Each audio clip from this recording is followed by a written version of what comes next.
Centre this year is a crazy position. There's so many guys that can do a great job in your team. Will you start with them now, or will you go for the mid-rangers and also the cheapies? There's guys like Joey Manu, who I think are going to be a staple in a lot of people's sides by the end of the season, maybe during the middle. Will you start with him with that dual position centre and wing fullback? There's obviously guys like Selwyn Cobbo, who's getting into a little bit of trouble at the moment. There's a little bit of turmoil at the Broncos, but he has that dual as well, and he's an upcoming great player. You've got Val Holmes, who covers a lot of bases there, kicking goals and dominating on that left side for the Cowboys. You've got guys like Stephen Crichton and Tago, who can do really well in an awesome Panthers side. We can talk about Talakai and also Ramien, who are the two guns for the Sharks. You have Jackie Bird, who has that dual as well and will be a little bit more consistent than a lot of these guys. And then we can finish with a couple of boom or bust types of players in Farnworth and Gagai. So stick around, guys, and we'll learn about these players. So Joey Manu, 51.1 average last year, was absolutely incredible and clearly the top guy in this position.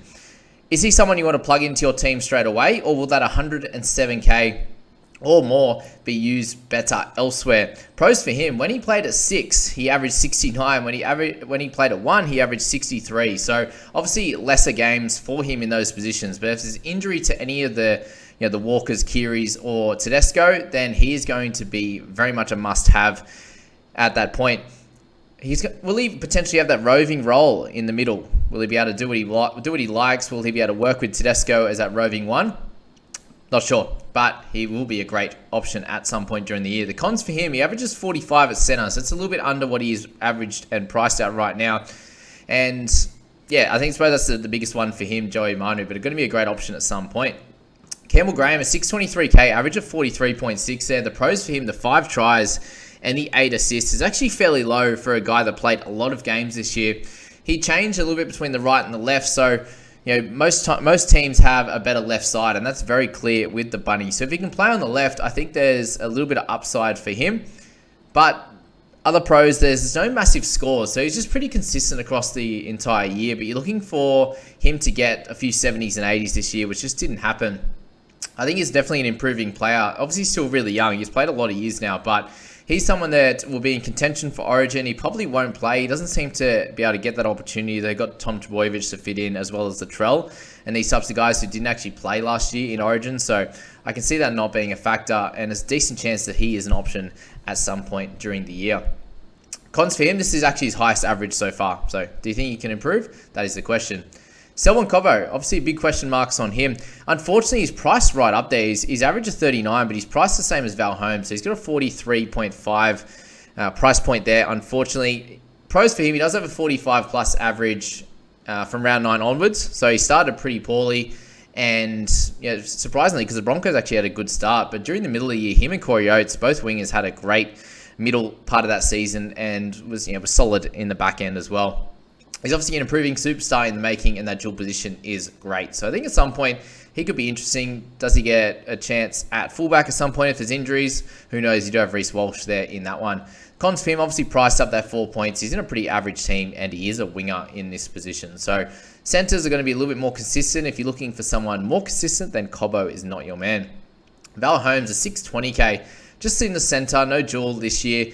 Pros for him: obviously a gun in a good team, and he's getting great at playing actual center. He's obviously played some fullback, some wing, and some center there.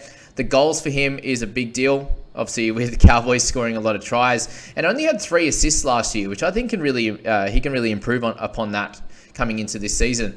Cons for him: obviously the highs and lows. He has some scores in the 70s and 80s, and then has some pretty low ones there as well. What I will be saying with him, though, is I think he's priced pretty close to that max. So I think he'll be a top 5 gun this year again, but I just don't think you're going to get much value on him from the top. Zac Lomax there, 616, average 43.1. Pretty good, to be honest, in a team that's not very good. He does a lot himself. He kicks goals, so an elite goal kicker in that sense. Super, super talented. He does a little bit of everything. As see the goals, he has an awesome flick pass. He does a lot of everything, as we said, but just run meters are a little bit down for him and just doesn't do enough of everything. So there's no clear thing he stands out in to get big points. He does have a solid amount of tackle breaks, everything in the like there, but tackles aren't super high. The run meters aren't great either. So there's a few things there, obviously being amongst a bad team as well. But I just don't think he does everything to be able to average close to that 48 to 50 mark, which we'd probably want him to be able to do. Stephen Crichton there at 6'14", with the average of 43 last year. He had a great year. Obviously started really strong, had the goal kicking, and that's something that he does lose, unfortunately, this year. I think he's priced up pretty high as well. A lot of players were looking to move him on last year when Cleary came back, and he kind of just held up and down that scoring in a good team, which shows that really if you're a mid-range type of player and have some type of talent in a good team, you're going to score pretty well, even if it is a little bit inconsistent, the 25 into a 50 odd like that. Pros for him, obviously, 22 in base isn't terrible at all. He's improving as a player and he's in an awesome team. So if you're interested in him, then go for it. I'm personally more interested in Isaac Tago, who I'll speak about right now, actually, while we're here. 605k, average of 42.4 for him. He has a 26 base, so a little bit better than that of Crichton, which I see as a big tick. He's obviously in a great team, and this will be his second full year in the NRL, where Crichton's played a couple more than that. So I think Tago there, he has plenty of improvement in him. I think there's a chance that he does average over 45 this year and puts him into that top 5, which I think you can start with him from the beginning, or you can look to pick him up potentially after their bye in round 3. So that's a little bit of an issue for them, is just the fact that he will miss out in round 3 there. And if you're looking to pick up Cleary at the start, then you don't have too many guys having that bye early. Cons for him, obviously having an amazing year might mean that he's fully priced, but I think that there's a good chance that he can improve on that there. Jackie Bird, so he has that dual, as we said, 607k, average 42.5, averages 44 on an edge, which I think is a pro, and you can see the consistency for him is pretty solid. There's a bunch of 30 scores, there's a bunch in the 60s as well. He did spend some time at lock as well, but the main issue for him I see is that his versatility can move him into the centers at some stages. The upside isn't really there. He's someone that does miss a bunch of tackles, and he's in a pretty average team. So if that edge to center dual just probably bumps him up ahead of other guys, then that could work really well for you.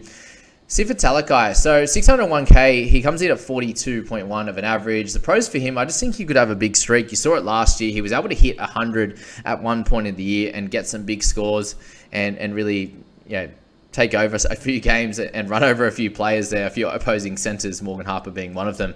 He was able to get an origin experience, and he's in a good team. So there's plenty of things going for him. The main issues for Talakai, the fact that he's a little bit inconsistent, and I think most of his value is priced in. If you're able to hit 100 and have a bunch of good scores, you're pretty well average right up there. Unless he's able to do something similar and hit some 80s and 100s again, like he did last year, I don't see a lot of value with him. And I see a very similar story with Jesse Ramien there at 587. That's a slight bit cheaper, just a 1 point in the average less. He's also in the great team. He has great attacking stats. He just seems to average very similar to this most years, and it's just too low as a centre gun. You see him coming in at 10. I just don't see a lot of improvement in his scoring, and the base is not as good as someone like Tago.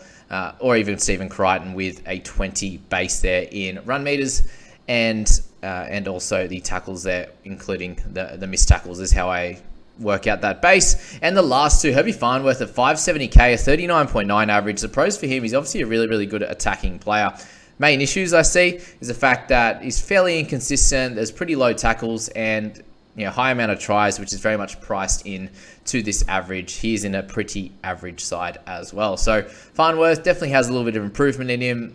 As an attacker, he's great, but I think there's better options around. Dane Gagai, 560, 39.2 is his average. The pros for him, obviously consistent each year at centre or fullback. He's always around that 39 average there. I think he needs to be in a better team. We saw he had stages at the Bunnies where he had average 45 to 50 at certain times and was kind of a must-have. He's also done that with the Knights. He hits a 72 and a 71 to kick off the year last year. A lot of people will bring him into their side. There weren't many that started with him, but then they got burnt after that. So a lot of these centers, guys, are going to be a little bit streaky. Do you have them in your team at the start of the year? Do you look to start with middies and also cheapies and move up to some of these guys? Because there's a bunch like Tago and Bird that's going to be very, very consistent. Val Holmes and Joey Manu, Cobbo, potentially even Graham, that you're probably going to want in your side at some point in the year. You're going to want two guns that are going to be averaging somewhere in the 40s. Do you pick them up now or do you pick them up later? That is the question you have to ask yourself.